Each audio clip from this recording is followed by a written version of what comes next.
Hello, and today we are going to do the next in my series of Android game development tutorials. So this is the third episode, and today I'm going to show you how to add images and assign them to textures using OpenGL and Android. So let's get started. So we have our source from last time, and I'll put the link to the source online at my website if you need it.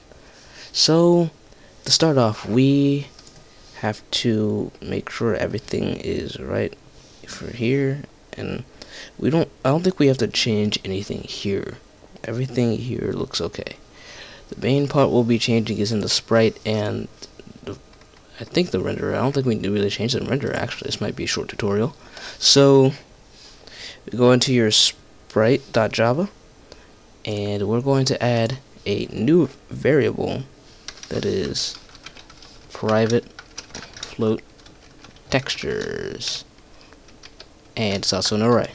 So right here we're going to put in the texture values. So let's get the texture values. So start off with actually I should do a little explanation in a second on how textures work in OpenGL, but we add so this is for the top right quarter, and for the top, wait, did I say top right? I meant top left. This one is top right, and then bottom left, or yeah, left, and bottom right. So add those in. Now OpenGL textures work a little differently. They load the textures, but the textures start from the bottom left, almost as a coordinate system. So we're going to have to change those around once we get there. But first we need to be able to actually load an image.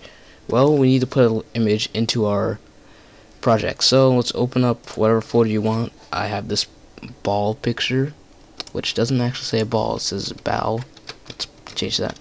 So yeah, ball.png. You can download this from a website if you want. I really don't know why you want this picture, but okay. So we can put it in the either drawable, HDPI, LDPI, MDPI, XHDPI, or XXHDPI, which these are all sizes of screens that you want it. So say you wanted an HD image, put in the HD, the XXHD or the XHD picture, put those in those folders, medium density and low density. So I'm gonna put in the low, just cause you can put in any because it will be detected.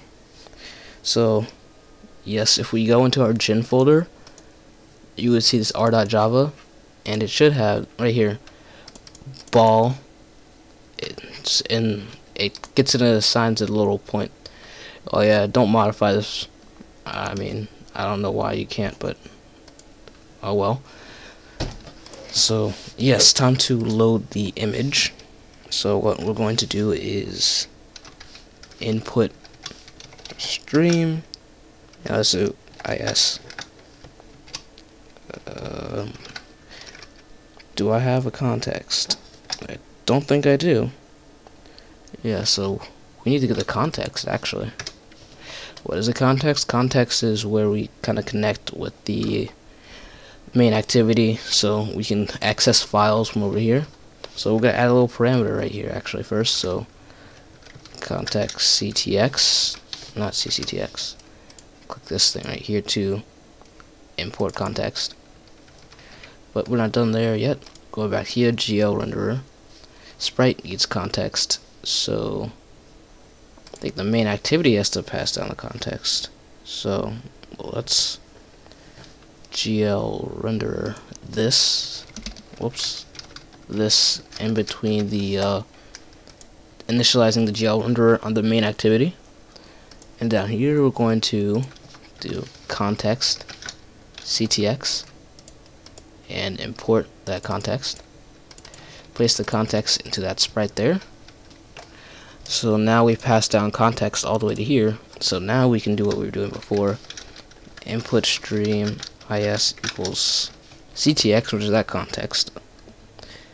I think it's get resources, I believe. Yes, get resources. Open raw resource and the ID. So the ID is r dot drawable dot ball. See, it's in there. It automatically converts this ball.png into just ball, as we saw in the R file. So put that there. Import this package. Now we're going to turn it into a bitmap so we can actually use that with Android. So we're going to put this in a try catch, because this sometimes in some situations it may not work. So we don't want to crash the program if it does and work. Then we can assess it later.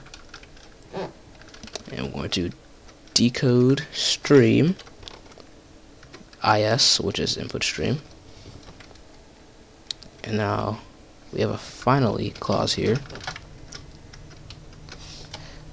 And on this finally clause we have another try catch, and we're going to try to close the close that input stream we just had. And if we can't, then catch it in a let's see, IO exception. We're just gonna ignore that, because really I don't know how it's possible to not be able to close. And also import this package. And so now we have to convert that bitmap into a GL texture. So let's do that now. And first we need to add another variable up here. Like vertex buffer, we're also going to add a texture buffer. Just copy that over here. Textures. So now that we've added that there, we also need to add one more variable, which is private textures, or not texture, texture, like that. And wait, it needs the type, and texture equals new integer, and it's going to give it a size of 1, because we don't need an array of all the textures if we can just have one here. So now we're going to convert this into the GL texture that I said we would. So let's get the code. GL, so we need the GL context now. So I'm going to add another thing here, and it is going to be gl10.gl. Import that package. Wait, what? Oh, it's not uppercase. That L needs to be uppercase. Okay, and we're going to GL renderer, and actually we're gonna move around some things. So we're gonna create a private variable called its context, and in here we're gonna do CTX. Oh, this CTX equals CTX. So we're getting the context from there. And when we create the surface, we're going to load the sprites. So now we can pass down the GL context that it gives us from that function. So right here, now we can start loading it. And for the first thing that you want to do is GL gen textures. Alright, and we're going to do 1, and the variable is texture, not textures, and 0. So basically what that does is going to free up some space or something with this variable texture right here, and it's going to just allow us to put a texture in there. So now we're going to do GL dot gl bind texture, the target gl10 dot gl texture where is it? It's supposed to be texture 2D. Let's go down this list. Ah, here it is. GL texture 2D and texture 0. So that binds the texture to I actually put 0 there. I didn't mean to. Yeah, that binds the texture. Now we're going to do something like an if statement. So this if statement is true, then we can put anti-aliasing, or was it aliasing or something? Smoother images if it's true, and if you're going for like a pixel art inspired game, or if you want larger pixels, you put that as false, because we're going to include both of those. Although it's not really useful depending on what you're doing for the other one. I'm just putting this in there if anyone wants to do either of those. So GL10 GL texture 2D as before, and GL10.gl texture, this one's actually different and kind of long, texture min filter, and then one more is GL10 nearest, as in nearest neighbor, and we're just going to copy that. Oh wait, not GL nearest, here we go. And right here, the second min filter, we're actually going to change that to mag filter. Alright, so in that other statement, so if you decide to put that false, it will go down here. We are adding this, but we're changing nearest to linear. Alright, so we copy that, and it's gonna, if you're using Eclipse, it's gonna tell you a code, because you won't be able to reach that, because that's always true. But I'm leaving that in there. It's up to you if you want to erase that or not. But this is for smooth, and the other one isn't. So for that little next part here, we're gonna do GLU or glue utils text image 2D GL10 GL texture 2D. So, and the level is 0. The bitmap is the bitmap that we just loaded. Border, 0 border, because we don't want any of that. Okay. So I think everything is good there so far. And now we have to put the texture into the actual texture. I don't even know what I'm saying. The bitmap we loaded into the texture. So we are going to create a new variable. So actually it's the same as this up here, but it's a little different. So byte buffer is not vertex byte buffer now, it's texture byte buffer. We're just going to copy those, paste those there, and we're going to allocate something. I don't even know what half of this does, but I know it loads texture. So length times 4, native order as float buffer, but this here needs to be texture buffer. These vertex buffers all need to be texture buffer. This needs to be textures, and that's so far. So basically, yeah, I think it should load the texture, but it's not going to show up on screen, because if we try this out now, it's not going to show any textures. So let's put this on my Nexus, post a screenshot on that when it does what it's doing.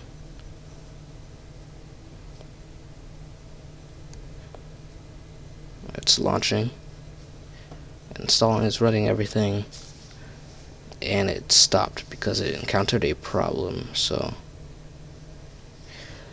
the problem Okay, so you right here is supposed to be textures. So make sure you want that to be textures. So now when you run it on your device, you should see, well, you shouldn't see, it should be the regular green square. Yes, I will put a picture of that on screen. So now we have to actually bind the texture to the quad, which is the thing we're drawing down here in the draw event. So what we're going to do is this, down here it is, where is it, color.4f, we're going to change that all to 1. I'm going to move that up here so it's less clustered. Change all these to 1, not to 1.5, but 1. And right here, or below, or up, whatever your choice is, gl.gl bind texture.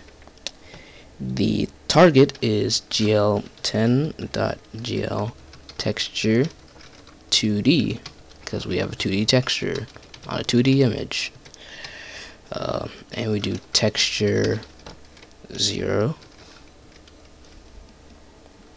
and that. Right here, gl.gl enable client state. We're going to copy that, and instead of vertex we do texture chord. Alright, and we're going to copy that part, and I'm going to paste down here and change enable client state to disable client state. And I think we need okay, this vertex pointer right here, I'm going to copy that and change vertex to texture chord. So texture chord, and 2 gl float 0 and texture buffer. And I think I may have spelled something. Oh, it's text chord pointer. So say that, everything should be good. And if we run it again, we should get an image like I'm about to put up on the screen right now.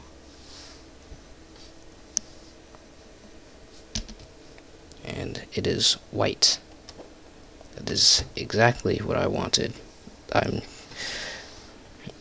Right. The problem is up here that should be a 1, and so we are going to try to put an image up on the screen of what it's going to look like once it loads on this. Come on. And that's still not right. Been having a bit resolved. I forgot one thing. See, this ball here, it isn't a perfect you know, oh, it is, well, whatever. So we're going to add another line here under the text parameter f. The target gl10 texture 2D, as always.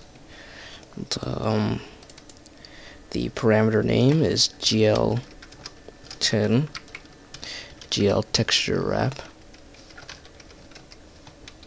It is wrap s, and right here for parameter there it's gl10.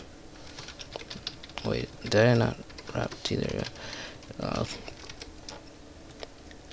Clamp to edge. That didn't do anything. gl clamp to edge.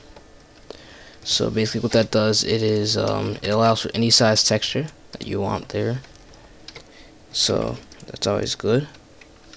So if I run that again, we should get the desired result, but knowing my luck, that's probably not going to happen. So we're going to let this do its thing. Okay. And hopefully it should work if it wants to. And it didn't, of course. And now I gotta figure out why.